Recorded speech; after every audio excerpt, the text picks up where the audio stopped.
네, 반갑습니다. 허브경제TV입니다. 이번 시간에는 이제 다음 주 돌아올 증시, 과연 어떤 걸 준비해야 되는지 한번 같이 보도록 하겠습니다. 현재 시각은 이제 2020년 10월 18일인데요. 이제 일요일 저녁인데, 이제 미리미리 또 다음 주 공략해야 될 모멘텀이라든지 섹터 한번 추려보는 시간 갖도록 하겠습니다. 일단 우리나라 시장부터 볼게요. 국내 시장, 모멘텀을 잃은 증시, 박스권 등락 이렇게 나와 있네요. 일단 제목만 봐도 약간 좀 부정적인 어감이 있는 것 같습니다. 그럼 또 시장은 좋아지겠죠. 이거는 뭐 봐야 되는 이슈지만 보겠습니다. 코스피는 지난주에 이어 이번 주에도 부정적인 주가 흐름이 전망되고 있다. 이제 미국에서 코로나 확산 수가 또 한 번 는 것 같습니다. 그리고 미국에서 호재가 터지지 않는 한 주가 상승 추세가 나오기 어렵다고 판단을 하고 있네요. 코로나 확진자로 좀 주춤했고, 그리고 이제 뭐 렘데시비르가 효과가 없다라든지 뭐 백신 관련주들의 임상 연기가 있으면서 약간 좀 증시에는 좀 부정적인 영향을 줬다라고 볼 수 있겠습니다. 하지만 가장 큰 변수는 이거죠. 미국의 정치적 리스크. 첫 번째는 이제 경기 부양책이 될 거고, 두 번째는 약 2주 앞으로 다가온 트럼프와 이제 바이든의 미국 대선이 있습니다. 그러니까 경기 부양책을 한 해 만에에 대한 노이즈. 그러니까 사람들이 경기 부양책을 한다 하면 와 돈이 풀리겠다, 좋다 라고 하면서 투심이 살아나겠지만 지금 계속 각축전을 벌이고 있죠. 그리고 트럼프랑 바이든의 싸움. 트럼프는 말을 막 하고, 바이든은 오늘 잠깐 기사를 보니까 약간 좀 악재성 기사가 하나 뜬 것 같아요. 뭐 옛날 얘기 가지고. 그래서 한치 앞을 내다볼 수 없다. 그러니 증시에는 불안 심리로 작용을 하고 있다. 이렇게 보시면 될 것 같습니다. 그래서 여기 마지막 줄 보시면 미 대선까지는 크게 오르기 어려울 것이란 관측이 우세하다. 최근 진행된 미 TV 토론에서 바이든 우세론에 힘이 실리고 있어 대선까지 경기 부양책 합의 가능성이 낮기 때문이다. 그럼 10월 3일 날 대통령 선거가 있습니다. 10월 3일 우리나라로 화요일이네요. 재밌겠습니다. 11월 3일. 그리고 이제 해외 증시를 보면은 뉴욕 증시, 미국 실적 시즌에 돌입하고 21일 날 테슬라, 22일 날 인텔이 발표되는데, 테슬라가 또 발표되면 2차 전지, 뭐 전기차 관련주들, 뭐 자율주행 관련주들, 그리고 인텔 같은 경우는 IT 반도체 쪽에 약간 좀 변동성을 주지 않을까 보고 있습니다. 미국 뉴욕 증시는 급등락을 반복했다. 핵심 변수로 보이는 게 또 나오죠. 주가 부양책 협의가 롤러코스터를 태우고 있고, 역시나 계속 진행 중인 그 트럼프와 바이든의 싸움. 이게 좀 시장에는 약간 뭐 긍정적인 이슈보다는 좀 부정적인 이슈로 작용을 하는 것 같아요. 예전에 이제 트럼프랑 힐러리가 대선이 있을 때도 힐러리가 좀 우세하면은 증시는 올랐고, 트럼프가 우세해 보일 땐 빅텍이 오르면서 증시가 밀렸습니다. 근데 결국 트럼프가 됐고, 그 이후에 나스닥은 고공행진을 했고, 우리나라도 어느 정도 좀 리스크 해소 관점에서 증시가 또 올랐던 이력이 있기 때문에, 누가 되든 사실 갑자기 캔이 쓰러지면서 잡음이 들렸는데 이어가도록 하겠습니다. 하여튼 트럼프와 미국이 계속 싸우고 있고, 그리고 이제 매크로들이 어떻게 나오는지, 경제 지표들이 어떻게 나오는지가 아마 주가에 영향을 미치겠죠. 그렇기 때문에 사실 증시라는 거는 이제 거대한 약간 자연의 흐름, 파도 같은 거기 때문에 그거를 이제 함부로 우리가 예측을 할 수 없다는 부분은 어느 정도 인정을 해야 되는 부분이다 라고 보여집니다. 그러니까 결과적으로 요약을 해드리면, 첫 번째 경기 부양책 있고, 두 번째는 대선.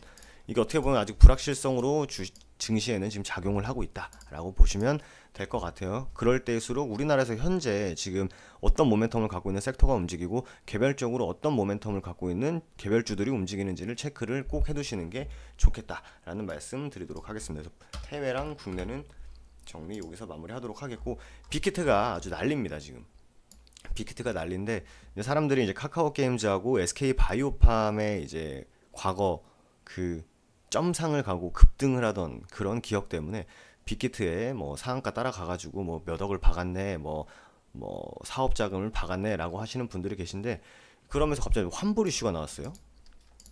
환불 이슈가 왜 나왔는지는 모르겠는데, 어떻게 주식을 상장되고 정규장 시간에 내 손가락으로 주식을 샀는데 그걸 환불을 해달라는, 약간은 좀 이해가 안 되는 말들이 나오고 있는데, 아마 그게 공모주 얘기이기 때문에 그런 것 같아요. 저도 이제 기사를 통해서 접했지만, 이제 뭐 이 거래일 안에 뭐 그런 얘기가 있더라고요. 그래서 그거 가지고 좀 말이 나오는 것 같은데, 제 생각에는 자기 손가락으로 장중에 매수 버튼을 누르고 손해 난 걸 가지고 환불해달라는 거는 제 기억 속에 그게 환불이 된 적은 아예 없는 것 같습니다. 그렇기 때문에 잘 모르겠어요. 일단 빅히트, 이 빅히트 BTS에 대해서 약간 좀 우려했던 게 이 빅히트의 상당수의 매출이 이제 BTS에서 나온다. 이걸 또 우려로 이제 명분을 만들었더라고요. 근데 원래는 이게 96%까지 이제 빅히트 BTS가 빅히트의 매출을 좀 담당하고 있었는데 이게 80 몇 프로까지 떨어지긴 했습니다. 뭐 다른 뭐 누구죠? 다른 그룹들이 나오면서. 근데 이제 18일 오늘 기사인데 세븐틴 플레디스 품었다 이런 이슈가 나왔어요. 그러니까 새로운 가수들이죠. 새로운 가수들인데 여기에는 우리가 알만한 그룹은 제가 알만한 그룹은 애프터스쿨, 오렌지 카라멜, 뭐 세븐틴, 뭐 뉴이스트 뭐 요런 기업들이 있다고 합니다. 요런 이제 가수들이 나오면서 BTS한테 쏠려 있는 약간 매출의 부담을 좀 더 나눠 가질 수 있다라는 조금 긍정적인 이슈인 것 같은데 빅히트는 일단 시장이 판단을 어떻게 할지는 잘 모르겠습니다. 너무 어렵죠, 빅히트는. 그리고 제가 빅히트랑 이제 IPO 3대장들 브리핑 해드린 거 저희 채널 안에 있으니까 그거 한번 참고해 주시면 될 것 같아요. 우리 엔터주죠. 결국 SMYG, JP를 시총을 합친 거보다 빅히트가 더 크기 때문에 굉장히 큰 대여다라고 할 수 있지만 시장에서는 일단 긍정적으로 받아주지는 않는 것 같습니다. 하지만 엔터주들의 모멘텀, 가장 큰 모멘텀은 바로 한알령이죠. 한알령이 좀 줄어드는지, 중국이 좀 우호적인 태도로 나오는지 이런 거에 따라서 엔터주, 화장품주, 뭐 면세점주, 여행주 이런 것들의 상승이 나올 수 있기 때문에 이 부분도 한번 체크를 해두시는 게 좋겠다라는 말씀 드리도록 하겠습니다. 알리바바 쇼핑에 다시 등장을 했나봐요. 김수현 씨 군대 가지 않았나요? 저는 군대 간 걸로 알고 있는데. 여기 보시면 한류 금기가 점차 옅어지고 있는 흐름과 무관하지 않다는 분석이 나온다. 그러니까 우리나라가 미국하고 중국의 사이에 껴있기 때문에 중국에서도 뭐 방한을 하네, 뭐 12월에 시진핑이 방한에 하네 마네 이런 이슈가 좀 있는 것 같습니다. 말씀드린 대로 엔터, 화장품, 면세점 뭐 이런 쪽, 여행주 이런 게 이제 한알령 해제로 인해서 이익을 볼 수 있는 섹터라는 점 한 번 더 정리를 해두시면 될 것 같습니다. 다음 정치 테마. 요즘에 정치 테마주들이 아주 핫합니다. 그리고 이제 이재명 씨가 이제 무죄로 결론이 나왔습니다. 이제 무죄로 결론이 나오면서 이제 본격적으로 대권 주자로 치고 가지 않을까라고 하는 기대감이 있죠. 종목은 떨어졌으나 기대감은 유지된다는 점. 왜냐하면 언제나 그랬어요. 어떠한 이슈가 나오는 날에는 정치 테마주들은 변동성을 상당히 크게 가져간다는 점을 아마 주식하신 분들은 아실 겁니다. 예전에 뭐 안철수 씨가 이제 독일에서 안 오겠다라고 하는 것도 주말에 이슈가 나왔었고요. 그리고 홍정욱 씨도 뭐 난 관심 없다. 윤석열 씨도 난 관심 없다라는 것도 거의 다 금요일 지난 주말에 나왔기 때문에 금요일에는 좀 정치 테마주들을 좀 조심할 필요는 있다 보여집니다. 기사 한번 볼게요. 친문의 미운털, 날개단 이재명, 당내 지지율 이낙연이랑 5% 차이 이렇게 나왔습니다. 그러니까 지금 약간 이재명 지사가 성격상 뭐 되게 이렇게 직진하고 원리 원칙하잖아요. 그러니까 뭐 상대적으로 좀 무른 스타일은 아니기 때문에 사람들이 약간 좀 이런 사람에 대한 기대감이 좀 있는 것 같습니다. 이재명 경기지사의 민주당 지지층 내 선호도가 5% 차이로 좀 좁혀졌대요. 올해 초만 해도 이낙연 씨가 진짜 압도적으로 움직였었는데 이재명 씨가 이제 쭉쭉 따라온 것 같습니다. 그러니까 사람들이 약간 좀 파워풀한 리더를 원하는 것 같지 않나라는 좀 개인적인 생각을 해봅니다. 왜냐면 이제 이낙연 씨는 약간 이제 현재 이제 문 대통령의 약간 좀 그쪽 사람 이렇게 좀 느껴지잖아요. 근데 이제 이재명 씨는 같은 이제 저번 경선에서도 막 이제 문재인 대통령이랑 막 이렇게 치고받고 한 게 있기 때문에 약간 좀 성향이 좀 다른 것 같아요. 그리고 이제 이재명 씨가 예전에 이제 경기도지사 얘기 막 나왔을 때 했던 게 뭐 무상교복, 뭐 지역화폐 이런 것들 있죠. 이런 이슈들 여기 나오네요. 지역화폐 이런 거 나오고 또 무상교복은 얘기가 별로 없는 것 같아요. 그래서 이제 한때 이재명 관련주로 움직였던 게 에이텍, 인맥주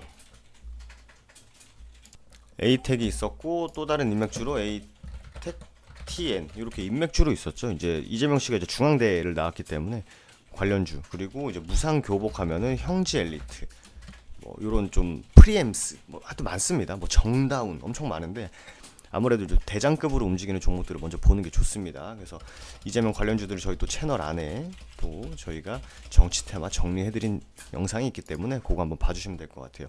뭐 홍준표, 이낙연, 뭐 이재명, 뭐 최근에 뭐 홍정욱 씨, 그리고 뭐 윤석열 씨 다 정리해서 올려드렸기 때문에 한번 정치 테마주도 관심 있으신 분들은 한 테마주 정리 한번 해보시면 좋을 것 같습니다. 그래서 정치 테마주도 넘어가고, 최근에 이제 또 한창 핫한, 너무 핫한 그린 뉴딜 이야기가 있죠. 그린 뉴딜 이야기가 있는데 그 안에서도 이제 수소하면 어디다? 네, 현대, 이렇게 좀 생각을 해주시면 될 것 같습니다. 그래서 현대 수소 보시면 이제 수소 경제의 가속 페달을 밟는 현대제철, 현대글로비스 이렇게 있습니다. 요번에 이제 정의선 현대자동차그룹 회장으로 체제가 전환이 되면서 수혜를 받고 있는 게 현대제철과 현대글로비스입니다. 수소 생산이랑 수소 전기차 인프라를 구축하는 게 1차적인 목표지만 관련 사업이 커지면서 새로운 미래 먹거리로 자리를 잡을 것이라는 분석이 나온다. 이렇게 나와 있습니다. 현대제철이 예전에 이제 포스코랑 관련해 가지고 이제 현대에서 현대제철이란 그 제철이 있는데 왜 굳이 또 포스코를 쓰냐라는 걸 이슈가 또 있었어요. 근데 뭐 포스코 같은 경우에는 이제 압도적인 기술을 갖고 있었기 때문에 그게 좀 잠잠해졌던 이제 기억이 납니다. 몇 년 전인 것 같은데 현대제철 오랜만에 보니까 그 기억이 나네요. 코로나로 인해서 중단됐던 수소 전기차용 금속 분리판 2공장을 오는 2021년 하반기 착공을 시작해 이듬해 말 완공할 예정이다. 완공이 되면은 연간 수소 전기차 16,000대분의 생산 능력은 3만 대분으로 늘어난다. 이렇게 나와 있습니다. 고도화되는 철의 수소 협력. 현대제철은 수소 생산에서도 주춧돌 역할을 한다. 나와 있고 쭉 보시면 뭐 이렇게 있습니다. 기사는 뭐 나와 있으니까 한번 같이 보시면 될 것 같아요. 여기 나오죠. 철강 업황이 하향세를 걷고 있는 만큼 수소 사업이 현대제철은 희망이자 미래 먹거리가 될 수 있다는 점이다. 현대제철은 올해 2분기에 흑자 전환에 성공했지만 자동차랑 조선 업계의 수요 부진으로 실적 전망은 그렇게 어둡다라고 하는데, 실적이 최악이다라고 하면 실적이 회복하고 더 이상 나빠질 게 없다라고 하면서 주가가 또 올라가는 경우도 있기 때문에 이 부분도 좀 체크를 해두셔야 되지 않나 생각이 됩니다. 현대글로비스는 수소 사업의 발판을 오래전부터 다져왔다. 전기차 관련 충전 인프라, 관제 서비스업, 고압가스 저장, 운반업, 위험물 저장 및 운반업을 추가했다. 내년부터 조금씩 가셔야 될 거기 때문에 어디서 바닥을 잡는지 보면 좋겠죠. 네, 보시면 그러니까 전기차, 수소차 이쪽으로 이제 현대가 수소 쪽으로도 이제 집중을 많이 하고 있고, 저희 또 채널 안에 현대차 관련해서 영상 저희 한 대표님께서 올려드리고 있기 때문에 우리는 모멘텀 큰 틀에서 어떤 이슈가 있는지 보시면 될 것 같습니다. 정치 테마 뉴딜까지 했고, 그죠? 정치 테마 뉴딜까지 했고, 이제 코로나19 계속 뭐 렘데시비르 효과 없다, 백신은 뭐 변이에 불리하다, 그리고 약물 재창출 뭐 가시적인 결과가 없다, 백신은 언제든지 중단되고 연장될 수 있다 하면서 계속 투자자들의 불안 심리를 작용하고 있다. 그런 상황이죠. 화이자 11월 셋째 주 코로나 백신 긴급 사용 신청 예정. 신청되면 또 그 모멘텀이 있을 거고, 신청한 다음에 통과되면 또 통과 모멘텀이 있겠죠. 진단 키트가 이랬죠. 긴급 승인. 연내 긴급 사용 가능성 열어도. 하지만 대선 전에는 승인이 어려울 것이다. 이렇게 얘기가 나오네요. 미국 제약사 화이자가 대선 이후인 다음 달 말 식품 FDA에 긴급 사용 승인을 신청하겠다고 밝혔습니다. 화이자와 파트너인 바이오엔텍 백신 개발 일정에 대해 명확한 정보를 제공하고 싶다. 이런 얘기가 하네요. 현재 임상 등록을 고려할 때 11월 셋째 주에 중요한 단계에 도달하게 되리라고 추정을 한다. 11월 셋째 주니까 한 달 남았습니다. 한 달 동안 변동성은 계속 보이겠다. 뭐 이런 얘기가 되겠죠. 앞서 6일 FDA는 긴급 승인을 받으려면 3상 임상에서 최종 접종 완료 후 적어도 2개월 동안 추적 데이터가 있어야 된다고 발표했다. 그러니까 3상을 통과하고 3상에서 최종 접종 완료 후에 이 사람들의 2개월 동안은 추이를 지켜봐야 된다라는 거죠. 그러니까 안정성을 좀 확실히 해라, 이런 느낌인 것 같습니다.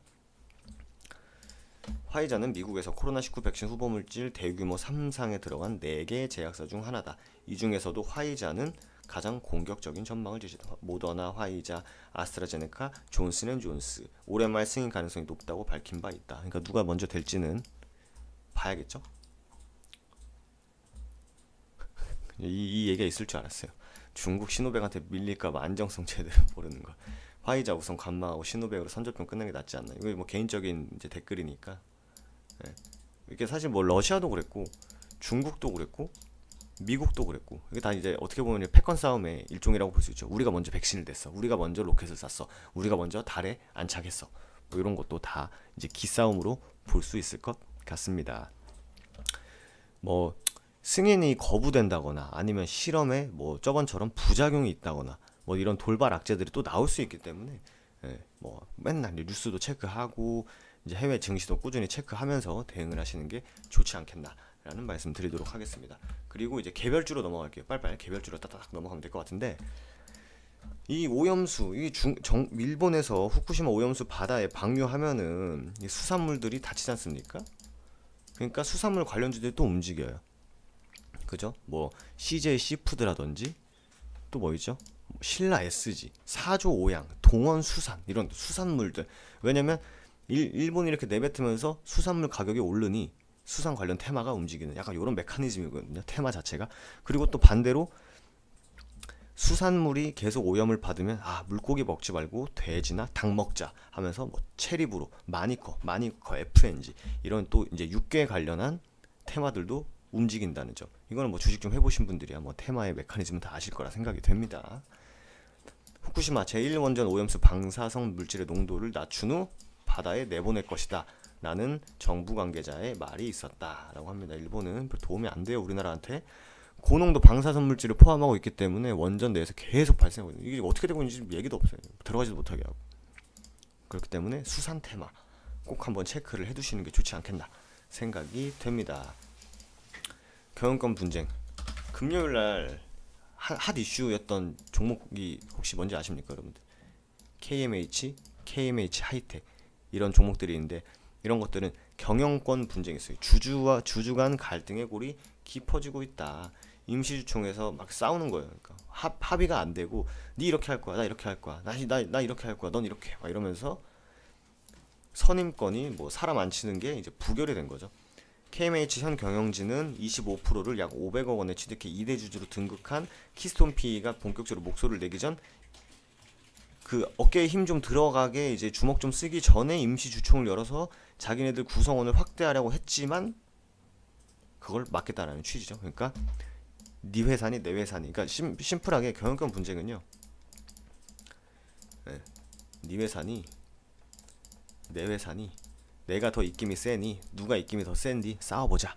뭐 요런 느낌으로 보시면 됩니다. 그러니까 옛날에는 이제 요번에는 이제 KMH가 이슈가 좀 됐었고 가장 최근에는 바로 이제 한진칼이 경영권 분쟁 이슈가 있었죠. 한진칼이 경영권 분쟁이 있었고 그리고 또 하나 있었던 게 한국 테크놀로지 그룹도 경영권 이슈가 아직까지 있는 기업들이라고 보시면 될 것 같습니다. 그래서 경영권 분쟁은 사실 주식시장에서 약간 좀 강한 테마 중에 하나이기 때문에 KMH 같은 것들 좀 공부를 해두시는 게 매우 좋겠다라는 말씀 드리도록 하겠습니다. 경영권 문제 있고 마지막이에요. 좀만 힘내십시오. 마지막 딱 하고 끝내도록 하겠습니다. 이제 코로나가 하면서 제지주들이 움직이고 있어요. 예전에도 이제 코로나가 한창이면서 이제 사람들이 택배를 많이 쓸 것이다라고 하면서 이제 포장지 제품들을 되게 많이 종목들이 올라가고 막 그랬었는데 기사가 한 번 더 재점화된다 이렇게 보시면 될 것 같습니다. 오중원 골판지 수급이 비상이다. 택배 상자 가격 인상이 불가피하다. 그렇기 때문에 제지의 가격이 오르겠다 하면서 제지주들이 움직이는 거죠. 최근에는 좀 태림 포장이 좀 대장주였던 것 같아요. 그죠? 태림 포장이 26%까지 찍었다가 뭐 이렇게 했고 제지주도 뭐죠? 영풍제지도 제지주고 영풍제지 크게 반응이 없네요 지금. 영풍제지 뭐 대림제지 제지주들이 하여튼 많습니다. 근데 태림 포장이 약간 좀 대장으로 움직이는 것 같고 아시아제지 아시아경제인가? 뭐 제지주 뭐 하나 있던데. 하지만 이 테마 안에서도 대장을 보는 게 가장 좋다라고 말씀드리겠습니다. 나오죠? 코로나19 영향으로 수요가 급증한 가운데 국내 주요 골판지 생산 업체에 화재까지 발생했었구나. 수급 불균형이 불가피하다. 대양제지구나. 네. 그러면서 이제 택배하고 수출용 상품 박스에 주로 쓰이는 골판지는 대표적인 산업용지다 이렇게 보시면 될 것 같습니다. 대양 제재 화재는 수급 어려움을 겪는 업계의 어려움을 가중시켰다. 그럼 결과적으로 불이 나고 사람들이 뭐 택배를 많이 이용하면서 제지값이 오르지 않을까라는 게 결국 또 테마주죠. 그렇게 보시면 될 것 같습니다. 단기적인 골판지 원지 생산 가격 인상은 불가피할 것으로 보인다. 골판지 포장 산업 협동조합도 비상 대응팀을 구성하고 수출 자재와 수입 확대 규모에 따른 차별적 거래 등 원재료 수급에 따른 가격 인상을 최소화하는 방안을 검토 중이다. 제주주들은 가격 인상되면 좋겠으나 이제 막는 거죠. 그래서 제가 이제 뭐 제주주들을 찾아봐야 되겠지만 저는 일단 뭐 테마주는 아마 얘가 제일 앞서지 않았었나 이때 기억이 나거든요. 저 친구가 제일 앞서지 않나 보여집니다. 급등락이 심한 단기 종목 같은 경우에는 저희가 이제 홈페이지를 통해서 단타 스캘핑 보여드리고 있기 때문에 그것을 한번 참고해 주시고, 저희는 어차피 중장기적으로 깔끔하고 묵직하고 우상향하는 종목들로 준비를 해놨기 때문에 저희 홈페이지 오셔가지고 많은 관심 보여주시면 좋겠습니다.